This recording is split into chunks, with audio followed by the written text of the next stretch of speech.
Good day everyone, my name is Ran Sabas and I'm from ABM11 Ayala.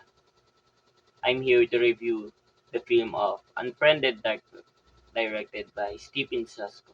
The main character is Matthias, along with his girlfriend Amaya and their friends Damon, Nari, Serena, and AJ. The story follows Matthias who finds a laptop that doesn't belong to him. While video chatting with his friends, he discovered hidden files that link to the laptop to a dangerous criminal network operating in the dark web. The group soon becomes targeted, and their online hangouts turns into a terrifying fight for survival, as anonymous hackers manipulate their screens, devices, and personal information. The video shows several ICT threats, such as cloud storage and encrypted files, video conferencing, social media integration.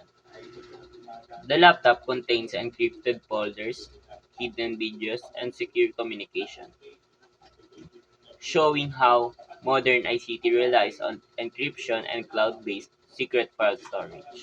The entire film takes place through video calls, reflecting the rise of the real-time communications app like Zoom or Messenger. Hacker attack involve Facebook, Messenger, account manipulation, and live stream appearance. Display how ICT connects multiple platforms.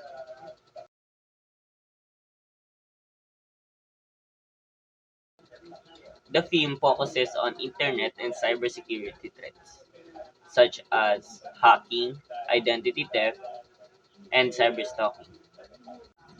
The dark web groups takes control of the laptop, social media accounts, webcams, and the real-life devices. Private data is stolen and used to manipulate or threaten the main characters. The criminals track the victim location, activities, and personal relationship using online footprints.